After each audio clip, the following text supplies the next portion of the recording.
afternoon. My name is Joseph Lloyd and I source cars for people on a professional basis, hence the name of my channel, Lloyd Consulting. 4 years ago, I was asked to come up with a series of videos that were filmed inexpensively. We don't use digital cameras, we don't use fluid head tripods, we don't use shotgun microphones, we wear tatty shirts, we just use a phone. But we look at cars that you can buy for a budget up to £1,000 only, and we very much enjoy ourselves. These are cars that might be in cosmetically bad condition. You might see oil leaks, rattly dashboards and cosmetic imperfections, but we go all over the country and we find these very inexpensive cars that you all seem to enjoy watching.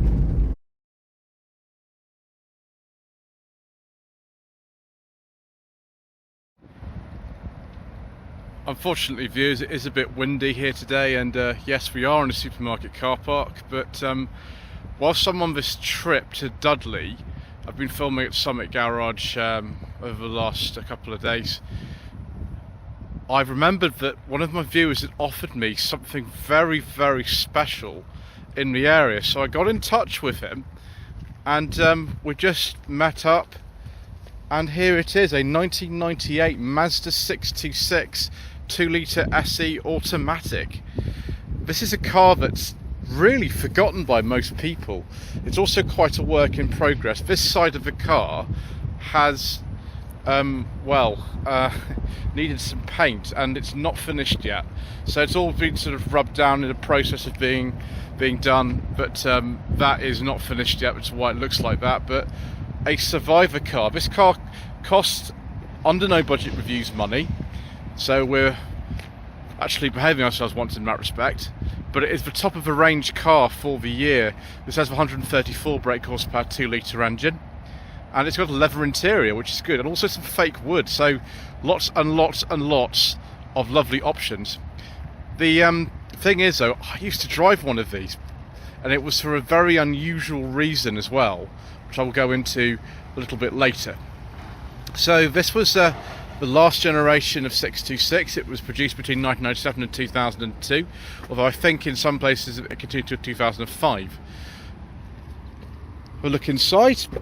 You'd have to be quite a sort of different sort of person to want one of these over, say, a Mondeo or a Vectra at the time, but enough people did, so here we go. Electric windows, electric mirrors. That mirror switch is very familiar from 1990s Mazdas. This kind of olive leather interior in here, and yeah, look at that fake wood. Yes. Seats have been covered up, which is fair enough because they are a light colour. Car's done about, I think, 120,000 miles, and we've got cruise control as well. Just turn that key. If I can, there we go. Yeah, 118,000 miles. Very, very plain instruments, really plain. Steering, I don't think adjusts for reach. I think it's just height in this. Got climate control as well, digital clock. That stereo has been swapped out. Would have been a tape deck originally, or in some models it would have been a single shot CD player. I think also some of them came with a CD changer in the book. Excuse me. Automatic transmission. The one I drove was a 5-speed manual with this engine as well, so it was actually quite fast. It was quite nippy. Very typical sort of 1990s Japanese interior, livened up by the leather on the door cards, of course. Electric sunroof, all the mod cons really, and we've got a leather armrest too. The one I had in my possession briefly was a 2-litre GSI, which had cloth seats. There was sort of nasty fabric in them. This is a lot better, but it still had the sort of very wonderful fake wood, because it was the 1990s. Traction control, as you can see, which I don't know if we'll be sort of using that today. We'll have to see. Yeah, so very good so far. Fog lamps and everything. It's not the most inspiring interior. It is a soft touch dash though. We'll have to see if we can get me, no secret document storage today. We'll have to go in the door pocket if we ever actually use them at all, which we might not do. Yeah, I mean it's just typical Mazda, isn't it? Kind of this era with lots and lots of this grey plastic. But that's the same for, you know, some Primeros and things like that were like this as well, weren't they? And this lovely old Mazda key, which I remember very well too. Right, let's get in the back. Those of you of a certain age will remember that sticker on Mazdas in the 90s as well, if that still exists. Right, electric rear windows, more leather. You can see the leather actually more prominently here. It's not beige leather, unfortunately, as Stephen, who owns this car, has said to me, but we'll take what we can get. I might need to adjust this seat, actually, viewers. I've pulled it back a bit too far, I think. Yeah, I've got a little ashtray there. No door pockets, unfortunately. Oh, yes, a leather armrest. Ooh, and there's cup holders as well. All the luxury. 3 leather head restraints. Just so much lighter inside here than a typical family car of these days. Just all this light, particularly with the electric sunroof blind actually open things. Yeah, I mean, if you just adjusted the seat a little bit, then you'd have plenty of room in here. I can see these being used as sort of mini cabs and things, although compared to like a Primera, they were much, much rarer, these 626s. Yeah, I like it a great deal. Obviously, the nostalgia kind of helps, and I promise we will talk about the one that I briefly had ownership of soon. Boot we can use for key. Typical 90s Japanese car. Don't know what the badge is doing missing. And we've got a very, very big boot with a ski hatch as well. Number plate light has been replaced, excellent. Spare is under here from memory somewhere. Yeah, it's right under here. Oh no, it's missing. So it should be under there. I'm sure Stephen's got one somewhere. Yeah, nice big boot. You could get a saloon and an estate version of these. Well, I have seen those, but this is the more normal one. Yeah, I'm very impressed, viewers. I'm very impressed indeed. And I've just realised this car actually has the rear spoiler too. Sporty. Right, not much else to say really. I'm a bit excited about going for a drive, but first of all, we better look at the engine. So here is the 2-litre twin overhead cam 4-cylinder engine, developing 134 horsepower. The majority of 2-litre 626s sold in this country actually had a 113 horsepower engine. I don't think actually this engine survived the late 99 facelift. I think after that all the 2 litres had 113 horsepower engine, but it's pretty nippy, this engine. Ask me how I know. Chassis code on here for these cars is GF1. The estate models were called the GW series. The chassis is also similar to the one that underpinned the Ford Maverick and the Mazda, I think it was called the Tribute, which appeared in our market in the early 2000s. Yeah, it's pretty easy to do stuff on here. Cam belts over here. Got to make sure the cam belt in one of these has been done. Typical kind of rocker cover gasket leaks sometimes are common on these, but actually this is an ultra limited zone survivor car. This originally registered up in Hertfordshire, I think, and it is, well, just great to see one of these again. Right, let me stop waffling, viewers, and let's go out for a spin.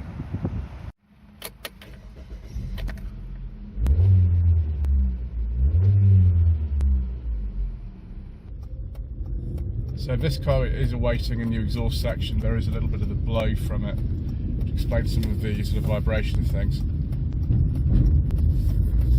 There were 3 petrol engines available in our market for this generation of 626. So there was a 1.8, which initially had 89 horsepower, but with a facelift that occurred in late 1999, that was changed to 98 horsepower. The most common one you'll find though is the 2 litre. 113 horsepower, but this is the one that you want. This is the 2 litre 134 horsepower, and it feels really quick actually. The manual version of this does 0 to 60 in 9.3 seconds. I can well believe that. The reason I know is because I took that car to Santa Pod in 2017 when I was getting married. My best man asked me what I wanted to do for the stag weekend, and I said, well, let's go to Santa Pod, and buy ourselves a cheap car. So I actually managed to find a 1998 1.8 2-litre GSI manual for £400. Back in the day when you could get such things, it needed a bit of work. It needed an ABS sensor and it needed an MOT and some tyres and things like that. But it was pretty good. In fact, my friend who actually had the car in his name, because he decided that he would keep the car after the challenge happened, he decided that he would have it as his family car for a bit. He did the cam belt on it. But yeah, £400 it cost, and it was good. Like it did, I think, 17, 18 runs at Santa Pod. The quickest person who actually did runs got it into the sort of low 16, early 17-second runs over the quarter mile, which is pretty good. This automatic version is a little bit slower than that. It does 0 to 60 in about 12 seconds, but it still feels really, really nippy. I mean, surprisingly so. I don't think it's the most economical car in the world, but yeah, it feels good. I'm really quite surprised. Sure, 113 horsepower version is fine, but this is the one that you want. It's a shame that I don't think they made this engine after the facelift. We had to have the 113 only and then 1.8. There were also some diesels available, but as usual, due to controversial government legislation and all kinds of other reasons, we don't talk about diesels on this channel. So yes, the 4-speed auto in this car, it's got a shift lock function. I think if you didn't want to engage overdrive, the ride is really comfortable in this. It's really not in any way designed as a sports car, and it's not. The steering is quite light. It's not as light as some of the modern cars, but it's power assisted and it has a little bit of feel, although not as much as you might think a lot of 90s Mazdas would have. MX-5 and the BA version of the 323F and the MX-6 would have had better steering than this, I think, but this wasn't a car at all designed primarily as a driver's car, designed as a family car, and that's exactly what it is. I think it's a shame that most of these have just disappeared now, and the reason for that is because they rusted like anything else did. The other major thing about this, apart from the rust and having to do the cam belt, is the plug for the board diagnostics. It's not OBD2 compatible. Well, it sort of is. The thing is that Mazda decided, I know this from the one that I used to have, that they would fit a proprietary plug to the OBD2 port. And so if you want to plug one of these in, you can't just use a generic plug. You have to get a particular Mazda tool in order to actually plug it in and, you know, reset the ABS system, which is the thing you're doing on the car that I had.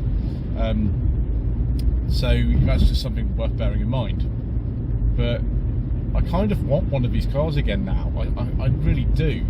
I don't know whether I would prefer the 323F that was in production from about 94 to 98 or this. The 323F is a bit smaller than this, and it does ride and handle differently.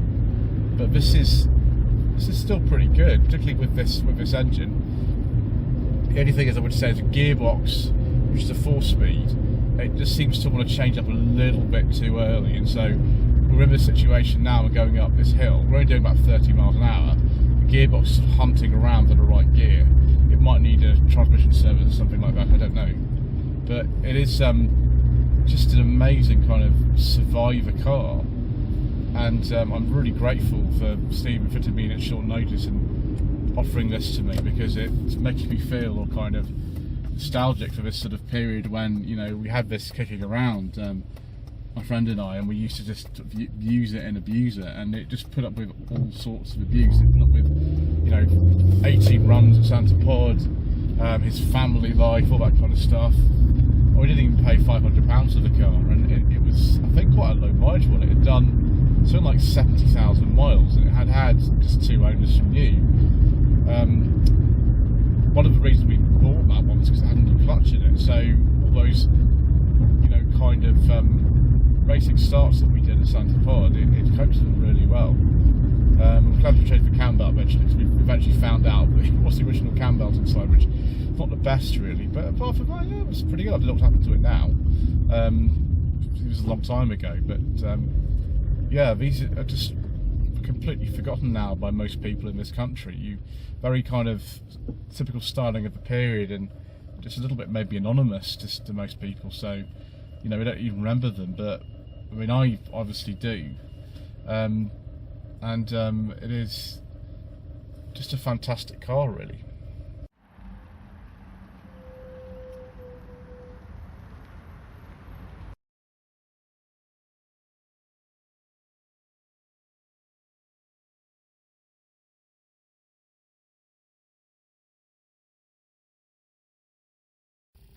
Let's have a look at some trim levels for this pre-facelift GF66.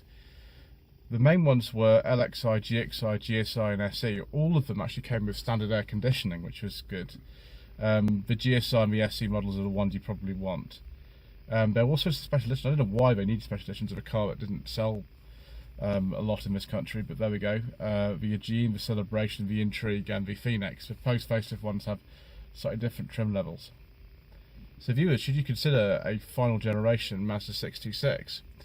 Well, it depends what you want. I've just been saying to Stephen, the steering is unbelievably light in this car, which is either a real advantage for you if you just want something easy to drive, or it's maybe not. You expect to kind of razor sharp steering like a sort of NA or MB MX-5, and it doesn't have that. You expect the suspension to be able to cope with corners really well, which it's fine. It just rolls quite a lot. The Mazda 6 that followed this was a very, very different car indeed. I think new engines, new platform, and much more of a sort of sharp, focused driver's car. But that might not be what you want. I sort of want one of these now, even though it's not the sharpest thing to drive. Because, yeah, I'm getting that nostalgic feeling again. Anyway, thank you ever so much indeed once again for watching. Please don't forget to subscribe to the channel, like this video, leave a comment below, and we shall see you again soon for some more inexpensive motoring.